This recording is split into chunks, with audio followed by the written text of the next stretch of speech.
All right, let's jump right in. Welcome to today's Explainer, where we're going to be looking at biology through a completely different lens, the lens of engineering. I mean, have you ever actually stopped to think about how the incredible multicellular structures of plants and animals are literally built from the ground up? Today, we are going to unpack nature's architectural secrets, looking at how microscopic, individual cells organize themselves into towering redwoods and fast-moving animals. Okay, here's our roadmap for today. 1. The blueprint of life. 2. Plants versus animals. 3. How plants grow. 4. Plant permanent tissues. And 5. Animal tissues in action. Let's get to it. Section 1. The Blueprint of Life. Engineering the Basics. To really grasp nature's greatest marvels, we have to start at the absolute foundation of how life scales up from a single building block. So, what actually makes cells group together to form tissues in the first place? This fascinating question is kind of the starting point for our entire explainer. You see, in a single-celled organism, like an amoeba, that one tiny cell has to do literally everything. It has to eat, breathe, and move all on its own. But as organisms get larger and more complex, that jack-of-all-trades approach, it just doesn't work anymore. So what's nature's solution? The answer is tissues. By organizing into specialized tissues, life becomes infinitely more efficient and complex. Think about it like a construction crew.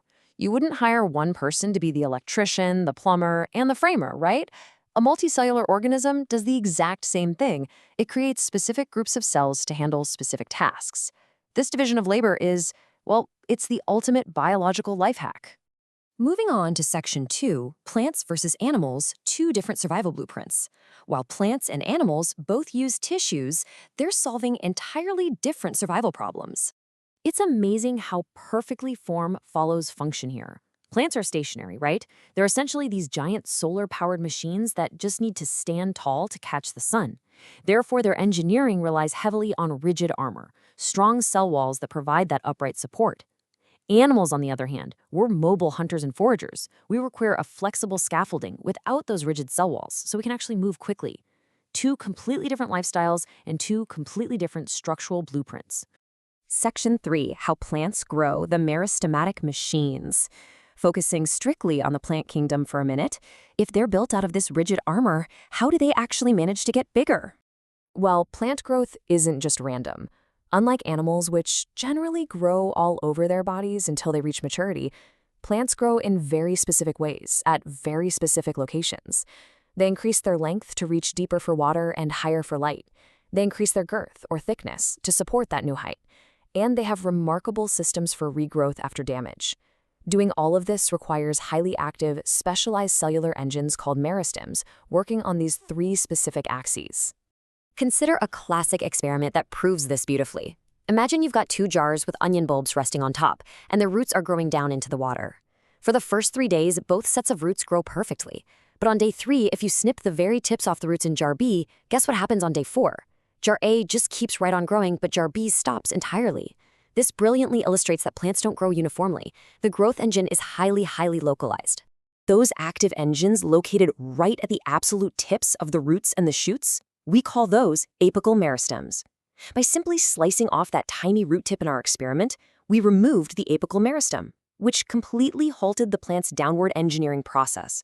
It's literally like ripping the engine out of a car. The forward momentum just stops. But hey, plants also need to grow wider, right? A super tall, skinny tree would just snap in a strong wind.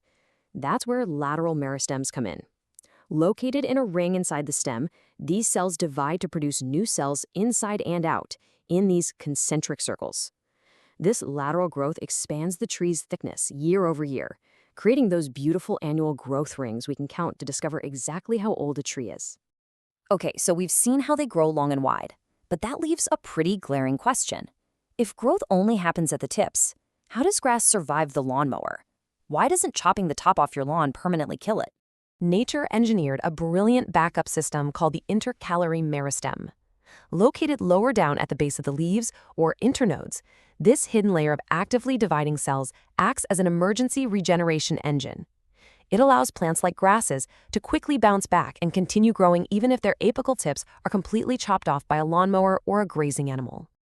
To pull off all this growing, meristematic cells have a very unique design.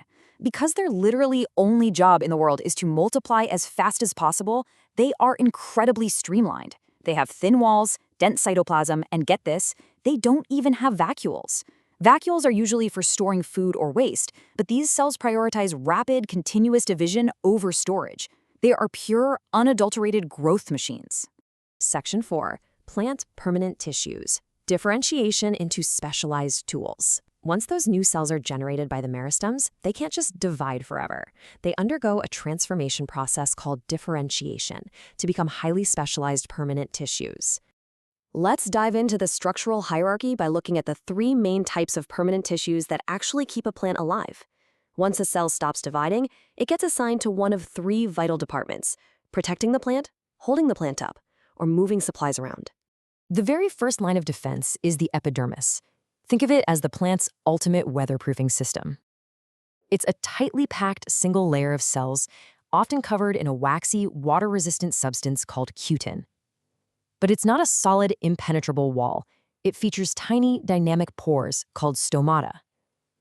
These stomata actively open and close to manage gas exchange and control transpiration, which is the evaporation of water that creates a powerful upward pull from the roots.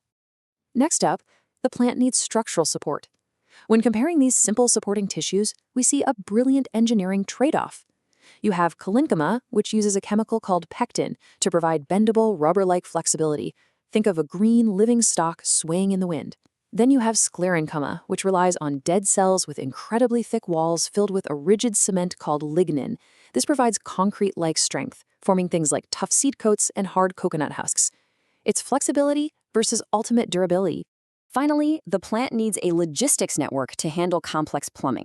The xylem consists of thick-walled, mostly dead tubes that act like high-pressure pipes, pulling water and minerals up from the soil. Running right alongside it is the phloem, made of living sieve tubes and companion cells, which acts as a distribution network, pushing the sugary food manufactured in the leaves down to the rest of the plant. It's basically nature's version of a high-rise plumbing system and a dumbwaiter rolled into one. Section 5. Animal tissues in action. The flexible blueprint. Let's finally transition away from plants to look at mobile, complex animals. How does nature construct organisms that need to run, jump, and hunt? Just like in plants, animal tissues are perfectly matched to their specific roles. Consider our epithelial or lining tissues. Notice how the physical shape of these tissues perfectly matches their job. Where you need rapid exchange of gases, like in your lungs, the tissue is a single, razor-thin, flat layer. But where you need protection, like your outer skin, it's engineered with many thick, tightly packed layers to resist friction. Secretion relies on cubicle cells, while absorption in your intestines uses tall, pillar-like cells to maximize surface area. Form is always dictated by function. And this is even true in tissues that seem completely unrelated, like our connective tissues. Blood and bone are both technically connective tissues, but they demonstrate form-following function perfectly. Blood has a watery fluid matrix called plasma, allowing it to rapidly flow and transport oxygen, nutrients, and immune cells everywhere they need to go. Bone, however, is engineered with a hard, rigid, calcium-rich matrix to provide the ultimate anchoring framework for the entire bodily machine. As we wrap up this explainer, I want to leave you with a thought that perfectly captures the sheer magic of biological engineering. We've seen how cells divide, differentiate, and form massive systems. But ponder this incredible feat for a second. How exactly do the dead, hollow tube cells of a plant's xylem work together with the living cells of leaves at the very top to pump thousands of gallons of heavy water straight up into the sky against gravity in a 300-foot tree without a single moving mechanical part? It's an absolute testament to the quiet, invisible power of tissues working in perfect harmony. Think about that next time you look at a towering tree. Thanks for joining me for this explainer.